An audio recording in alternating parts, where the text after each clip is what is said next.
Hey guys, welcome back. So for this one, I wanted to get into Deadpool and Wolverine, WW3, written by Joe Kelly and illustrated by Adam Kubert. So if you're enjoying these videos, make sure to drop a like, subscribe if you're new to the channel, and don't forget to hit that bell up top to get all notifications so we can squad up in the comments for the first hour. Alright, so for this one, we start out in Vancouver with Wolverine, who's leaping from one rooftop to the next so he can make his way to respond to a call he received from a Vancouver PD inspector he used to run with. And all we know at this point is that this inspector is calling for Wolverine because they need someone to take down a superpowered killer who's the type that likes to play with his food, so to speak, leaving his victims in a state that'll make seasoned coroners lose their lunch. So yeah, instead of reaching out to Alpha Flight, this PD called Wolverine because he needs Logan to do what he does best. But as Logan's tracking down this superpowered killer, he thinks for a moment here about his old school phone that never rings unless it's for something like this. And he even mentions here that he's still using a flip phone, which for a moment here reminded me of my favorite flip phone, which was definitely a Sanyo. I think it was the PM 8200 from like 2004 or something like that. But it was a big deal at the time because it was one of the first flip phones with 2 color screens. But either way, the phone Logan has, it's much older than that. But while he's out here tracking down this killer, the roof that he's standing on is blown sky high. And out from the hole in this roof comes Deadpool and the superpowered killer that Logan was looking for, who goes by the name Wither. And when Logan sees them, this dude is yelling, "I want my summer." So Deadpool yells right back at him, "I will also yell to obtain what I do not currently have, like shoes that match my pouches." Then he tells him, "But if we all got what we wanted by screaming and or murdering folks, wait, are you American? That would explain so much." And I'm just like, man, Deadpool's gonna say it how it is, ain't he? But also right here, this is Logan finding out that Deadpool's after this guy too. So now he's more or less like, oh boy, here we go. Because as it turns out, the family of one of this guy's victims, they put a bounty on him, and that's why Deadpool's here. And Deadpool realizes that Wolverine's here when he hears those claws, though his first guess was Wildside, which is hilarious. But also because Deadpool's a bit more familiar with this Wither guy, he knows a few of his tricks, so he tries to warn Wolverine to look out for these energy things that the dude's just lashing around. But he ends up getting tagged anyway, and I mean a few times throughout this fight, because right after this, Wolverine goes rushing in again.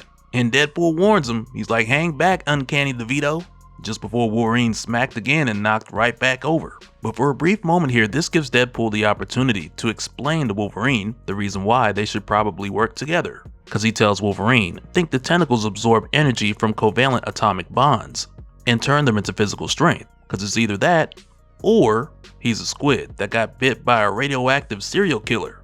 Though it's probably the latter. So Deadpool extends a hand like, hey, okay, so we can work together now? But Logan just tells him to piss off. And so for a moment here, the two of them go back and forth with Wolverine stabbing Deadpool so he can go after the guy. But Deadpool's like, nope, I need this bounty. So he shoots Logan in the leg and just jumps over him, which from here just makes for a real petty sequence of events. Because next Wolverine's like, hey, I got a plan. So Deadpool's like, hit me. And it turns out the plan is to use Deadpool as cover. But following this, Wither gets a hold of Wolverine and he tells him, you're different, you're real. To where then he pulls him in closer and he says, help me. But following this, Deadpool just lands on Wolverine's shoulders and he unloads on this guy while saying upgrade or perish, but it hardly phases him. And the killer goes on to say things that don't make a lot of sense now, but they'll make more sense throughout the story. But he goes on to say things like, they promised me the gifts would help me connect. But as he continues, the dude just turns around and jumps off the building, making his way towards more civilians. And it's funny because Wade's like, the bounty. And Logan's like, the civilians. So then Wade's like, the bounty of endangered civilians. Damn it. Like, man, you just told on yourself. We know what you're really concerned about, Wade. But as this guy descends towards the innocent crowd, we're shown this moment where Wolverine, he just breaks it down. Because he's like, most people never see a monster in real life. When they do, it doesn't compute. They think they're looking at a broken person who needs help. I envy them. Hunters know a monster is just a wounded animal, the most dangerous kind. There's only one fix for that, which really is just him saying in this moment where him and Wade had to make a split-second decision, the two of them were on the same page, because leading up to this, they had individually determined that this wasn't the kind of guy that you were just gonna reason with, because I mean, they knew that from his description before they got here, and even more so after seeing him up close. But this last-minute like-minded thinking between Wolverine and Deadpool. This will play its part in the bigger picture, because there's also a bit of a mystery to this superpowered serial killer that isn't quite over just yet. Because following this, when the EMTs arrive to pick up the body, Deadpool invites Wolverine over to his Sky B&B above the Slim Nortons for some drinks, but Wolverine just tells him to go and count his money. So Deadpool tells him, "You sound pissed. We capped a serial killing POS. We weren't gonna save a guy like that. Sometimes broken is just broken." So Wolverine tells him the same could be said about us. So Deadpool's like, "Me, not you, not anymore. Mutant outcast to manipulated monster to beloved X-Man. Third time's a charm, I guess." And the thing is, with Wade talking like this, it just has Logan like, okay, what are you going on about? But Wade doesn't go into any further detail, he doesn't linger on it. And following this, the two of them just go their separate ways. And later on, we catch up with Logan, who's at the bar, having a few drinks, and as he does, we see him having this conversation with the bartender, where the bartender's just like, "Hey, washing out the day?" And Logan's like, "Trying, never works." So the bartender makes a reference to the definition of insanity, trying the same things, expecting new things to happen. But after hearing this, it causes Logan to pause for a moment, just before asking the bartender if there's a Slim Norton's nearby. Cause now Logan wants to go and talk to Wade about the last thing he heard him say. But when he eventually finds the place where Wade said he was staying, no one's there. And this starts to take Logan down the rabbit hole, so to speak.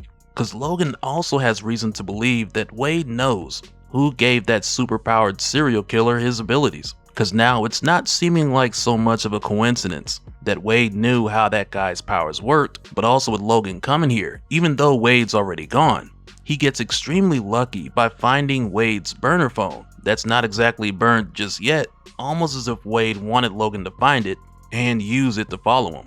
So Logan gets Forge to trace the phone's last call, which then leads him to a fancy pants hotel in Russia that was booked under the name Sonia W. Lude, which if you scramble the letters, it spells Wade Wilson.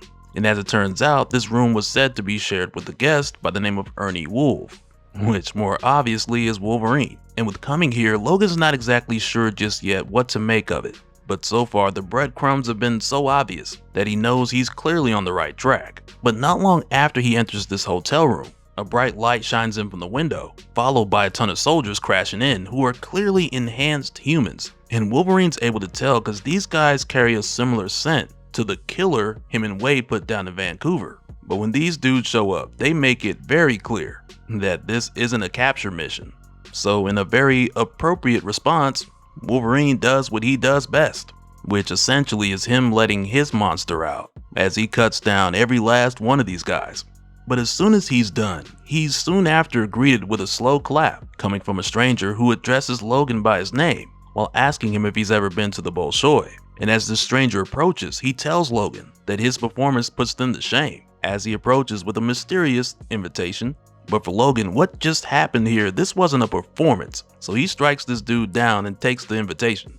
But he says thanks, because I mean, hey, he's not a monster. But following this, he heads to the location on the invitation, which leads him to a place that looks like a prison on the outside. But when he walks in, there's red carpet, spotlights, big dudes with shoulder guns. Like it's giving out the vibe of an MCU movie premiere prior to Avengers Endgame. And as Wolverine approaches, these filthy rich people who are here to see the show, they're just starstruck when Wolverine walks down the carpet, like they're ready to see Deadpool 3 and Hugh Jackman just arrived. But Wolverine doesn't pay them any mind, he just continues to make his way to the curtain. But when he takes a look to see what's behind the curtain, he finds that it's Deadpool, though it's not the Deadpool that he remembers. So right away, Wolverine's like, "Wade, what did you do?" And a voice answers, saying he chose courage. The courage to be better. He allowed me to help him evolve beyond the constraints of his considerable but limiting form.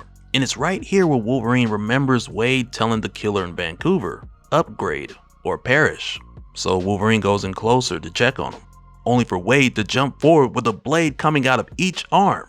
And I gotta say, like, just with seeing Deadpool like this, the first thing I'm thinking is like, what in the 20th Century Fox did they do to this man? They brought back the blades from X-Men Origins Wolverine. They got him in a Master Chief helmet. Like, everything about this look is giving Xbox 360 vibes. And I mean, as far as the helmets, I get it, because that's the same helmet the soldiers were wearing earlier, but at this point I just had to say something. But either way, this voice that's speaking, it continues to go on, saying his chosen name is Wade Wilson III.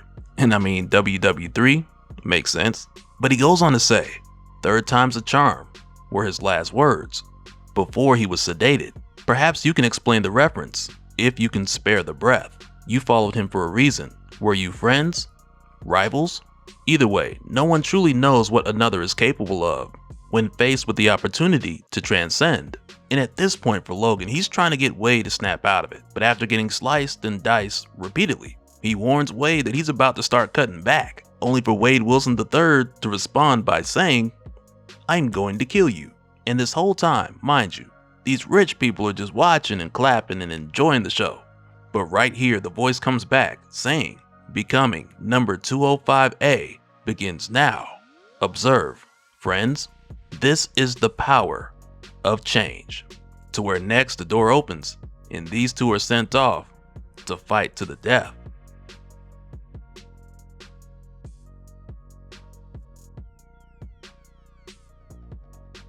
And so now real quick, I want to give a special shout out to all the patrons.